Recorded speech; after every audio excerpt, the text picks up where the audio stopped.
Yohan readily एक reporter है, reporter सफेद है, वाइट यूरोपियन, उसको भेजते हैं अफगानिस्तान में तहकीक करने के लिए तालिबान के बारे में। वो सारे तहकीक करते और पूरे टाइम वो नकाब में रहती है, हिजाब में रहती है। एक बार कैमरा गिर जाता है और उसका राज फाश हो जाता है, तो तालिबान उसे पकड़ते हैं, 6 दिन तक उसे कैद करते हैं। और जिस तरीके से तालिबान ने उसके साथ बर्ताव किया, वो उस लेक्चर में कहती है कि लोग जब उन्हें पकड़ते हैं तो बोलते कौन इसके साथ है, तो आदमी को लेके आते हैं, फिर उसको लेके जाते हैं और सब लोग घेर लेते हैं। तो वो सोचती है अभी चंद मिनटों में ये जाहिल लोग मेरा कत्ल कर लेंगे। शायद हो सकता है क्या 10-15 तालिबान मेरा बलात्कार करेंगे, उसके जहन में ये सब जा रहा है, सोच रही हो सकता है कि मुझे झाड़ पे से लटका देंगे। वो एकदम डरी हुई होती। 1 घंटे तक लोग उसे घेरते लेकिन कोई भी सामने नहीं आता। वो सोचते अभी मेरी मौत, अभी मेरी मौत। 1 घंटे बाद एक अफगान औरत आती है और उसके जिस्म की जांच पड़ताल करती है। फिर उसे पता लगता है हां ये लोग समझते हैं कि मेरे पास हथियार है। वो इतना तेज में आती है, अगर उन्होंने मेरे से पूछना चाहिए, हथियार में बोलती नहीं है। 1 घंटा तक के मैं तड़प तड़प के मर रही हूं कि ये आज मुझे मारेंगे। वो तेज में आके क्या करती है, अपना स्कर्ट उठा लेते, देखो मेरे पास हथियार नहीं है। जैसा स्कर्ट उठाती है, तालिबान 180 डिग्री उस तरफ देखते और भाग जाते। तो वो कहती है अपने तकरीर में, तालिबान को मारने के लिए बम गिराने की जरूरत नहीं। वो कहती है अगर औरतों के कपड़े छोड़ेंगे तो तालिबान मर जाएंगे शर्म के मारे।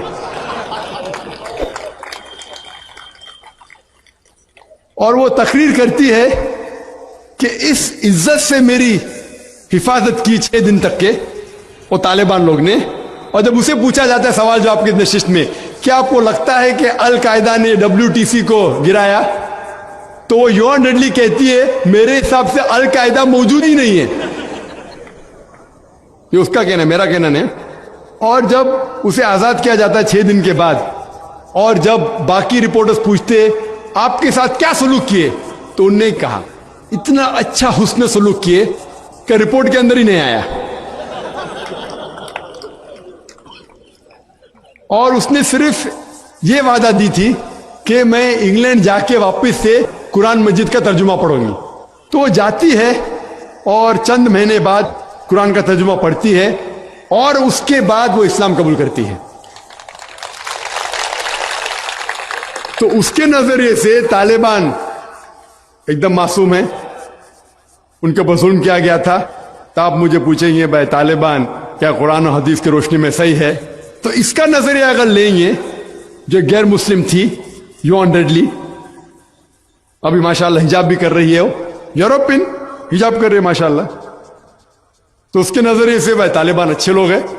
तो इसीलिए नजरिया बदलते जाता है।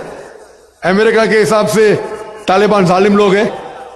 तो मीडिया ऐसी चीज है कि कोई भी हीरो को जीरो बना सकती है। They can make day into night, black into white, day into night, black into white. Hero को जीरो बना सकती है, कोई विलन को भी हीरो बना सकती है।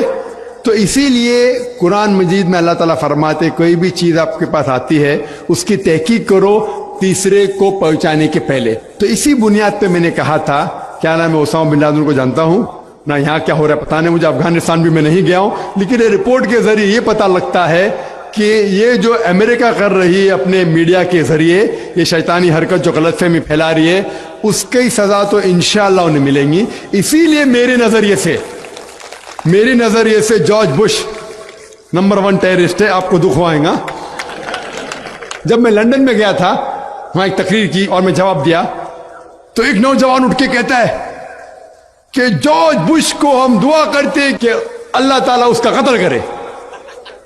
तो मैंने कहा मैं तो ये दुआ नहीं करूंगा, मैं तो ये दुआ नहीं करूंगा, क्योंकि अल्लाह के रसूल ने जो दुआ की, जो सबसे ज्यादा दुश्मन इस्लाम के खिलाफ जो थे मोहम्मद सल्लल्लाहु अलैहि वसल्लम के दौर में, दोनों का नाम था उमर।